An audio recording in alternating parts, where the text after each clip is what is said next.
Bismillahirrahmanirrahim.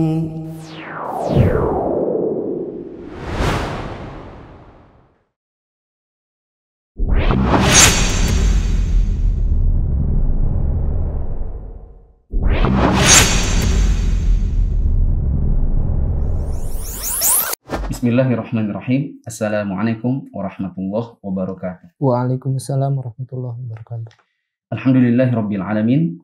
Wassalatu wassalamu ala asyrafil anbiya'i wal mursalin wa ala alihi wa ashabihi wa man tabi'ahum bi ihsanin ila yaumiddin. Teman-teman yang dirahmati Allah, para mahasantri dan mahasantriwati Mufi Islamic Academy, kita kembali melanjutkan pembahasan syarah Al-Qawaid Al-Arba' karya Syekh Sa'ad bin Nasr Asy-Syatri hafizahullahu ta'ala. Pada pertemuan sebelumnya, kita sudah masuk dalam muqaddimah pensyarah, dan sekarang kita mulai masuk dalam pembahasan matan satu persatu dari setiap kalimatnya. Perlu teman-teman ketahui atau kita bandingkan antara buku syarah Al-Usul Ats-Tsalatsa yang kita baca di level sebelumnya, karya Syekh Shalih bin Fauzan. Kita perhatikan beliau itu menyebutkan matan, kemudian mensyarah berupa faidah-faidah penting yang bisa diambil dari syarah tersebut. Adapun di buku Syekh Sa'ad Asy-Syatri, beliau mensyarah dengan per kata, paling tidak per kalimat. Seperti di buku yang kita baca ini, kalau dicetakan lama halaman 52, dicetakan baru halaman 48, setelah menyebutkan Bismillahirrahmanirrahim, maka beliau memberikan pemaknaan global, dilanjutkan dengan syarah kata per kata di halaman berikutnya. Bismillah sendiri, Allah itu apa, Ar-Rahman Ar-Rahim itu syarahnya bagaimana. Coba untuk masuk lagi dalam matan berikutnya. Ada matan dibaca. Setelah itu di bawahnya per kalimat-kalimat, bahkan per kata, itu disyarah satu persatu. Jadi kita bisa katakan pembedaannya adalah kalau dalam syarah Al-Usul Ats-Tsalatsa kita membaca matan, kemudian mensyarah secara global, mengambil faidah-faidah penting. Sedangkan di dalam pembahasan Al-Qawaid Al-Arba', pembahasannya lebih kata per kata, jadi lebih mendetail. Ya, bagi sebagian orang mungkin ini pertama agak ribet, ya kan? Karena kata per kata. Ya. Kemudian lebih panjang. Kan kalau pembahasan global kan lebih cepat ya. Sedangkan kata per kata ini kan pendalamannya lebih mendetail. Ya, jadi dalam membaca buku ini kita dapati ada gaya yang berbeda dari sebuah syarah. Yang kedua, kita dapat level of detail, derajat rincian yang lebih mendalam. Dan insya Allah kita akan dapati faidah-faidah baru. Nah, kita tampilkan dulu video matan yang sudah kita bahas pada level sebelumnya. Bismillahirrahmanirrahim. Dengan nama Allah yang Maha Pengasih, Maha Penyayang. Mari kita baca syarah Syekh Asy-Syatri. Silakan. Penulis memulai risalah tulisan ini dengan basmalah, yakni menyebut nama Allah, karena memang suatu risalah disyariatkan untuk dimulai dengan basmalah. Dahulu Nabi SAW dalam risalah-risalah yang beliau kirimkan kepada raja-raja di zamannya, memulai penulisannya dengan basmalah tanpa tahmid atau pujian. Dengan landasan ini, penulis mencukupkan pembukaan risalah Al-Qawaid Al-Arba' ini dengan basmalah tanpa menyertakan tahmid bagi Allah Subhanahu wa Ta'ala, dikarenakan ini adalah risalah, bukan khutbah atau ceramah atau penyampaian lisan. Ya. Sebagaimana dalam penyampaian sebelumnya, yaitu di buku Al-Usul Ats-Tsalatsa, penulis, karena penulis buku ini dan penulis buku Al-Usul Ats-Tsalatsa kan sama, yaitu Syekh Muhammad bin Abdul Wahab. Beliau memulai dengan Bismillahirrahmanirrahim. Kita kenal ini adalah bacaan basmalah. Kenapa demikian? Dikarenakan Allah memulai Al-Quran dengan Bismillah, kecuali surat At-Taubah. Masih ingat waktu di penjelasan Al-Usul Ats-Tsalatsah. Juga mencontoh Nabi SAW yang ketika dahulu mengirimkan surat-surat kepada para raja untuk mengajak mereka masuk ke dalam Islam, senantiasa memulai surat-surat beliau itu dengan bacaan basmalah. Kalau kita bandingkan dengan buku yang lama, yaitu buku Syarah Al-Usul Ats-Tsalatsah karya Syekh Shalih bin Fauzan, beliau sebutkan di halaman 15, penulis juga memulai risalahnya dengan menyebut basmalah dengan maksud mengikuti petunjuk Nabi. Beliau memulai penulisan surat yang ditujukan kepada para raja dan penguasa di seluruh penjuru dunia untuk mengajak mereka masuk Islam dengan kalimat basmalah. Siapa saja raja-raja yang dimaksud? Raja Najasyi di Habasyah, Kisra di Persia, Heraklius di Romawi, Haudzah bin Ali Al-Hanafi di Yaman, Muqawqis di Iskandaria. Ini diantara raja yang dahulu pernah diajak Nabi masuk dalam Islam dengan terlebih dahulu mengirimkan surat yang suratnya dimulai dengan ucapan basmalah. basmalah. Kata Syekh Sa'ad Asy-Syadzili, beliau memulai dengan basmalah bukan dengan tahmid. Kenapa? Karena ini risalah, tulisan. Bukan ceramah atau penyampaian lisan. Ya, yang dimaksudkan oleh Syekh di sini adalah kalau nulis itu mulainya bismillah. Tapi kalau khutbah, ceramah itu mulainya dengan innal hamdalillah. Begitu. Di paragraf selanjutnya, Syekh mengatakan begini. Yang disyariatkan dalam suatu tulisan dibuka dengan penyebutan nama Allah. Bismillah. Lihat catatan kaki. Sebagaimana dalam risalah beliau yang ditujukan kepada Raja Heraklius yang dimuat dalam hadis riwayat Al-Bukhari dan Muslim dari Ibnu Abbas radhiyallahu anhuma. Yang risalah itu dimulai dengan Bismillahirrahmanirrahim. Dengan menyebut nama Allah yang Maha Pengasih lagi Maha Penyayang.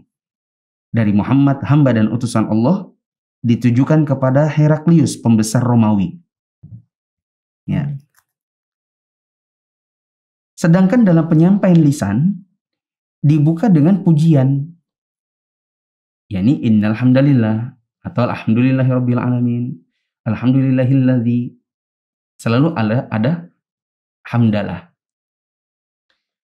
Dimulai dengan pujian untuk Allah, yaitu hamdalah, sebagaimana Nabi SAW memulai khutbah-khutbahnya.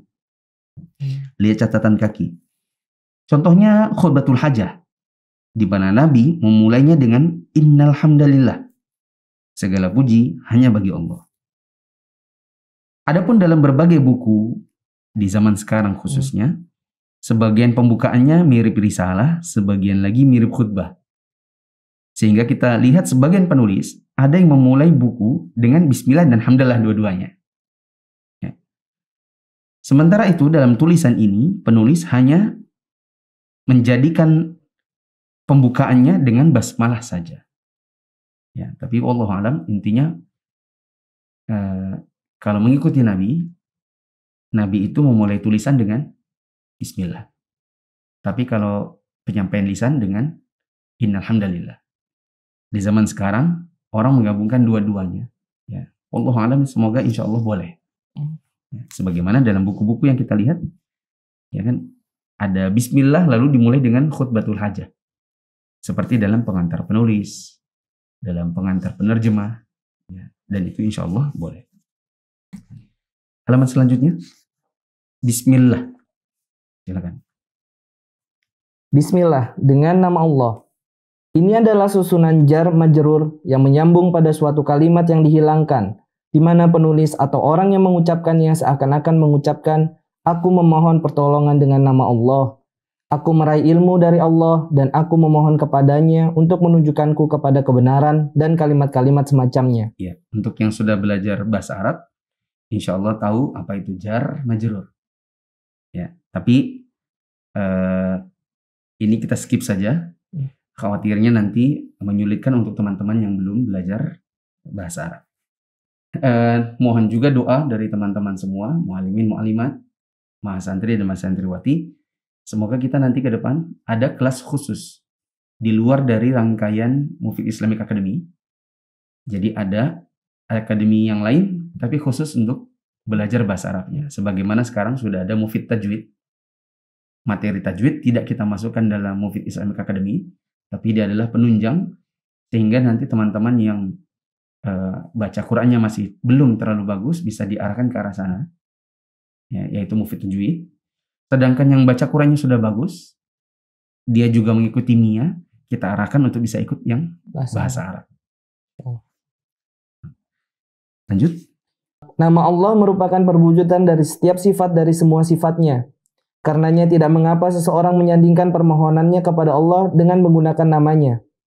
Misalnya, kita mengucapkan, aku memohon pertolongan dengan nama Allah, aku memohon anugerah ilmu dengan nama Allah, aku berlindung dengan nama Allah, aku memohon perlindungan dari setan dan makhluk sepertinya dengan nama Allah, dan kalimat-kalimat yang selainnya. Ya. Nama Allah merupakan wujud dari setiap sifatnya. Artinya, setiap nama pasti mencerminkan sifat Allah. Beda dengan makhluk. Makhluk itu kalau manusia misalnya, kadang namanya Muhammad, terpuji, tapi kelakuannya tercela. Ya, sedangkan nama Allah, dia merupakan wujud setiap sifat Allah. Maka tidak mengapa kita misalnya meminta kepada Allah kesembuhan. Lalu kita mengatakan, ya Allah, Engkau yang maha menyembuhkan. Kita meminta rezeki. Ya Allah, Engkau yang maha memberi rezeki. Kita ingin diberikan pengampunan. Ya Allah, Engkau yang maha memberi ampunan. Ya, maka ini termasuk di antara hal yang dibolehkan dalam memohon kepada Allah. Selanjutnya. Allah, ini adalah nama Rabb yang maha perkasa lagi maha agung. Dan kalau kita sudah melewati syarah al-usul ats-tsalatsah, kita sempat mendapati kalimat, jika ada yang bertanya kepadamu, siapa Tuhanmu? Maka jawablah Allah. Allah. Selanjutnya. Ar-Rahmanir Rahim. Ini adalah dua di antara sekian banyak nama Allah Subhanahu wa Ta'ala yang menunjukkan sifat rahmat atau kasih sayang Allah. Dikatakan oleh sebagian ulama bahwa Ar-Rahman adalah sifat kasih sayang yang mencakup baik untuk orang mukmin maupun orang kafir. Adapun sifat Ar-Rahim hanya untuk orang mukmin sebagaimana dalam firman-Nya, wa kana bil mu'minina rahima, dan adalah Dia maha penyayang kepada orang-orang yang beriman. Quran surat Al-Ahzab ayat 43. Nah, di antara para ulama ada yang mengatakan perbedaan Ar-Rahman dan Ar-Rahim. Ar-Rahman itu kasih sayang Allah tapi luas, mencakup yang beriman dan yang kafir. Makanya kita dapati orang-orang kafir di muka bumi ini, mereka juga dapat kenikmatan.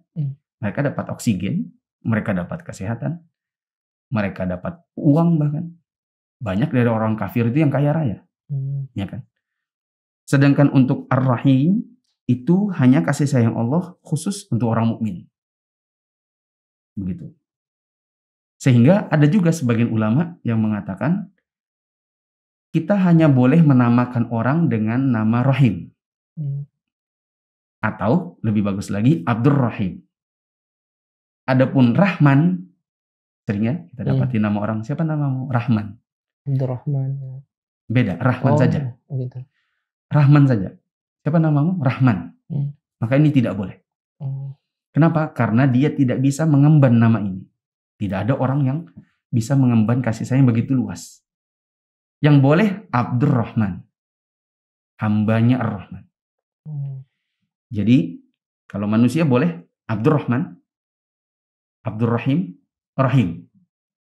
Tapi kalau Rahman doang nggak boleh. Ini pendapat sebagian ulama. Selanjutnya. Ada pula yang mengatakan bahwa Ar-Rahman adalah bentuk mubalaghah atau hiperbola dari sifat rahmat ini. Sedangkan Ar-Rahim adalah nama Allah dari sifat rahmat yang terus-menerus.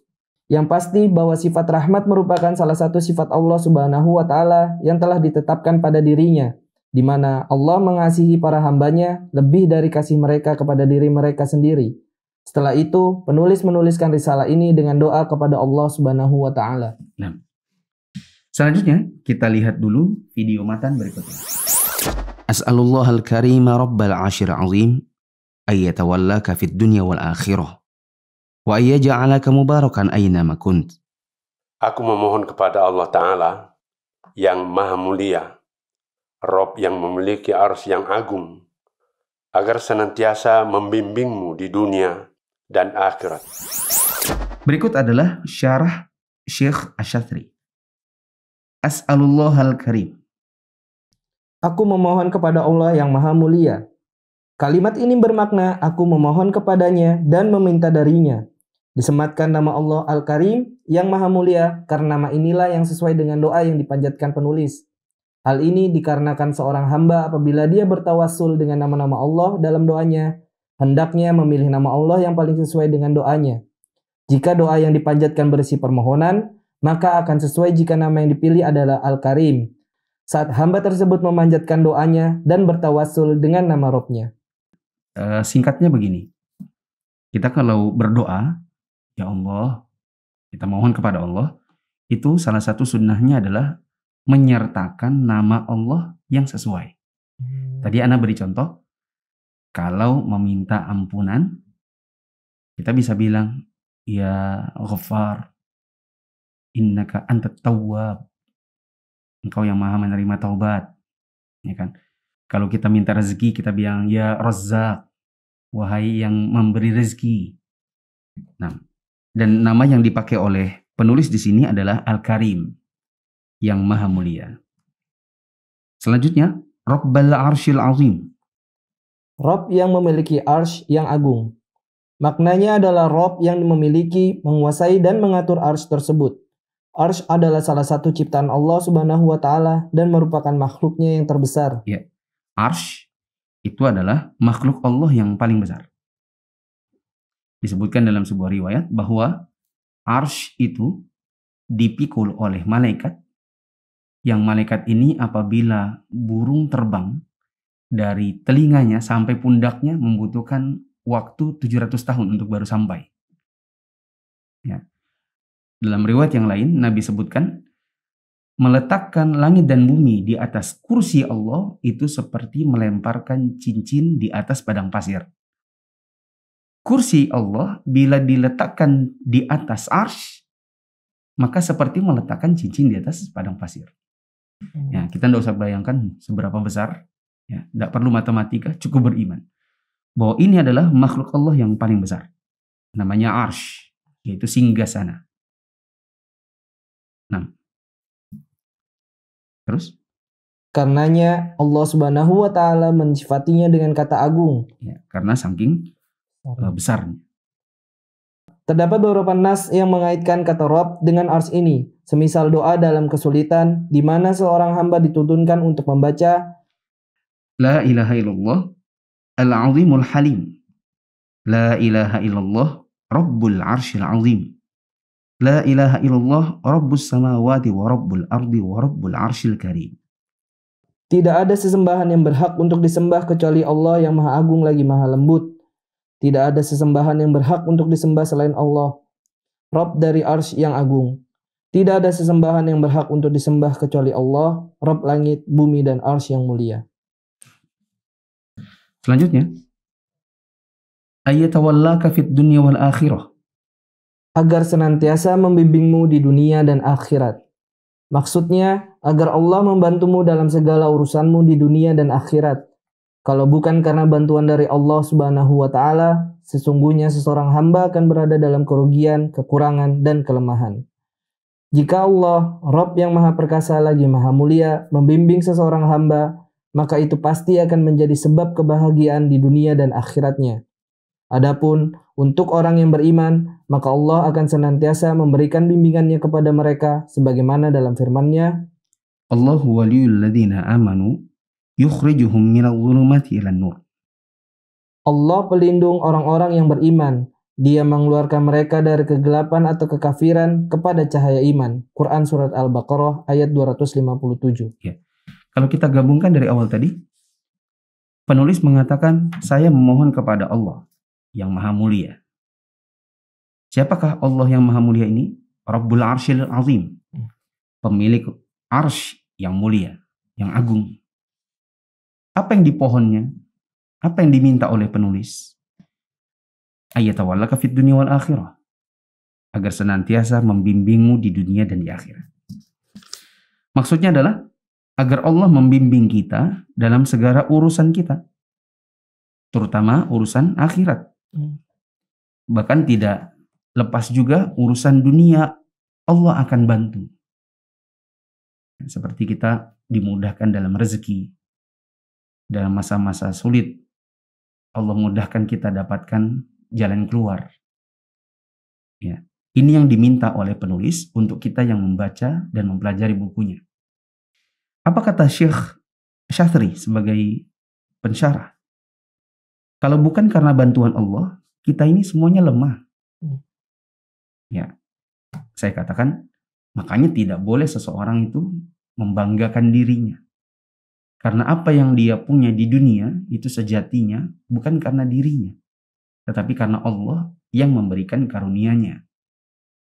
Sebagai contoh teman-teman, kalau di dunia ini kita statusnya orang kaya, maka kekayaan ini tidak boleh kita banggakan kepada orang lain karena sejatinya kita ini orang miskin. Dan kita dapat kekayaan dari Allah Ta'ala. Bukan karena kita yang mengusahakannya, lalu kita dapatkan kekayaan itu secara mandiri, tanpa ada bantuan dari Allah. Ya. Kalau kita statusnya misalnya di pertemanan, termasuk yang punya kedudukan tinggi, jadi manajer, ya, jadi pimpinan. Posisi ini hendaknya digunakan untuk kebaikan dan bukan untuk dibangga-banggakan. Karena sejatinya posisi itu tidak bisa kita dapatkan kecuali karena Allah Ta'ala yang memberikan. Kalau kita statusnya pintar di kampus, di kelas, IPK-nya paling tinggi, lulusnya paling cepat, atau di dalam kajian misalnya. Di pengajian kita statusnya yang kalau ditanya Ustadz, kelihatan nih pintar. Ditanya dalil lancar. Sejatinya kelebihan-kelebihan seperti itu tidak boleh untuk berbangga-bangga. Karena apa yang kita punya berupa kepintaran, ilmu, itu sejatinya datang dari Allah Ta'ala. Ya. Tetapi apabila Allah memberikan bimbingan kepada seorang hamba, maka dia bisa jadi bahagia di dunia dan akhirat. Ya. Dan untuk orang yang beriman, Allah berikan bimbingan khusus. Karena Allah mengatakan, Allahu waliyul ladzina aman. Allah adalah wali, pelindung bagi orang-orang yang beriman. Nah, maka hendaklah kita senantiasa mendekatkan diri kita kepada Allah, supaya urusan dunia dan akhirat kita bisa dilancarkan, bisa disukseskan. Selanjutnya, bimbingan Allah terbagi menjadi dua macam. Coba sebutkan. Pertama, bimbingan secara khusus, yaitu bimbingannya bagi orang yang mengumpulkan keimanan dan ketakwaan, sebagaimana yang diterangkan dalam firman-Nya, Ala inna awliya Allahi la khawfun alaihim wa lahum yahzanun, alladzina amanu wa kanu yattaqun. Ingatlah, sesungguhnya wali-wali Allah itu tidak ada kekhawatiran terhadap mereka dan tidak pula mereka bersedih hati, yaitu orang-orang yang beriman dan mereka selalu bertakwa. Quran Surat Yunus ayat 62-63. Bimbingan seperti ini tidak bisa kita persaksikan atau pastikan pada seseorang. Ya. Bimbingan pertama adalah bimbingan khusus dari Allah bagi orang-orang yang beriman dan bertakwa. Tadi dikatakan bimbingan seperti ini tidak bisa kita pastikan ada pada diri seseorang. Ya, kecuali yang memang ada dalilnya. Bimbingan Allah kepada Nabi, pada para Rasul. Adapun kepada orang biasa, di kalangan kita misalnya, kita menjustifikasi si fulan itu dia punya bimbingan dari Allah, dia itu soalnya dia orang beriman bertakwa. Itu kan sebatas yang ada di depan mata kita. Kita tidak tahu kondisi dia di belakang. Makanya seperti ini tidak bisa dijustifikasi ada pada diri seseorang karena Allah lebih tahu tentang dirinya daripada orang lain. Kemudian yang kedua, bimbingan secara umum, yaitu bimbingannya bagi setiap orang mukmin. Bimbingan jenis ini bisa kita tetapkan ada pada diri setiap mukmin, bahkan pada diri kita. Misalnya, orang-orang mukmin ketika mereka berdoa kepada Allah Subhanahu wa taala mengatakan, Anta maulana fansurna 'alal qaumil kafirin. Engkaulah penolong kami, maka tolonglah kami terhadap kaum yang kafir. Quran Surat Al-Baqarah ayat 286. Ya. Adapun bimbingan yang kedua, bimbingan umum. Dan kita yakin bahwa kita mendapatkan bimbingan umum. Makanya kita jadi orang Islam. Makanya kita selain Islam, kita menjadi orang yang betul-betul beriman. Selain beriman dan berislam, kita menjadi orang yang dibimbing oleh Allah tidak menjadi pelaku maksiat. Kita belajar agama, kita dibimbing untuk beribadah di atas sunnah. Ya. Kita yakinkan hal itu dan kita bisa justifikasi ada pada diri kita karena ini merupakan bimbingan secara umum saja. Nah, terus? Terdapat nas-nas yang mutawatir yang menjelaskan bahwa bimbingan Allah pada seorang hamba adalah salah satu sebab penjagaan Allah pada dirinya dan kecukupan dalam berbagai urusannya di dunia dan akhirat.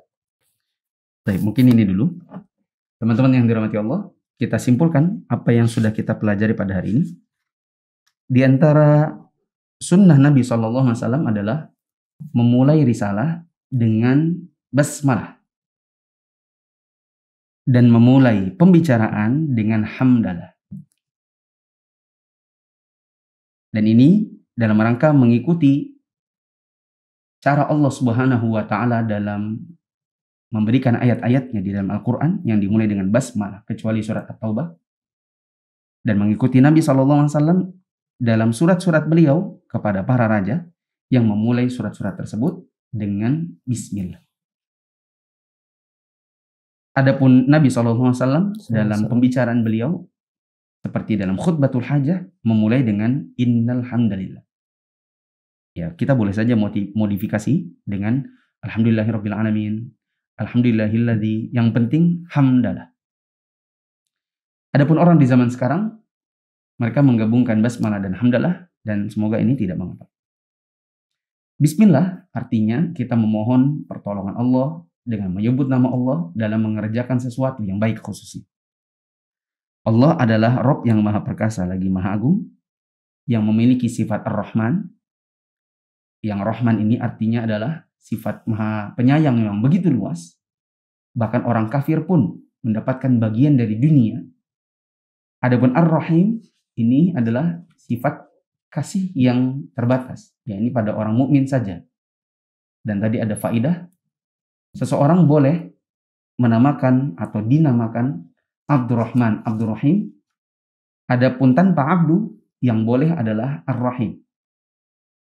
Adapun Ar-Rahman, atau sebagaimana yang banyak dinamakan pada sebagian orang nama Rahman, sebagian ulama melarangnya dikarenakan ini adalah penamaan kepada manusia yang tidak mungkin mencapai derajat sifat sebagaimana yang disematkan pada namanya, yaitu sifat kasih sayang yang luas.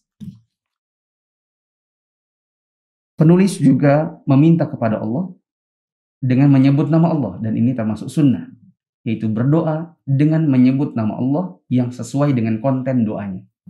Apakah meminta pengampunan, ataukah bertaubat, meminta rezeki, dan lain-lain. Arsy Allah adalah singgasana Allah. Dia merupakan makhluk yang terbesar yang Nabi SAW sebutkan skalanya, yaitu langit dan bumi dengan kursi dengan arsy itu seperti meletakkan cincin di atas padang pasir.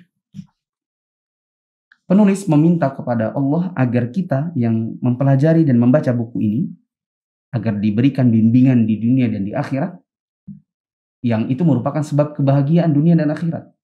Sejatinya kehebatan, kebaikan, kepintaran, kekayaan yang kita punya di dunia ini adalah dari Allah yang tidak mungkin kita miliki kecuali dengan pertolongan Allah.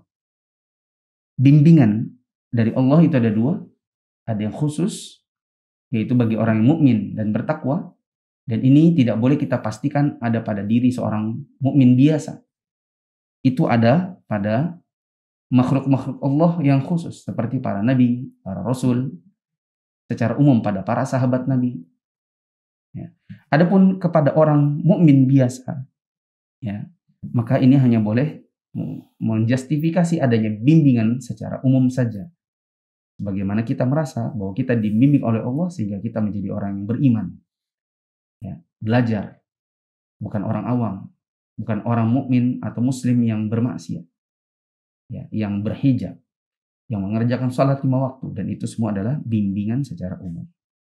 Insya Allah pada pertemuan yang selanjutnya kita akan baca kelanjutan dari kalimat Syekh Muhammad bin Abdul Wahab dalam Al-Quwat Al-Ahbab. Subhanakallahumma wa bihamdika asyhadu an la ilaha illa anta astaghfiruka wa atubu ilaik. Wassalamualaikum warahmatullahi wabarakatuh. Waalaikumsalam warahmatullahi wabarakatuh.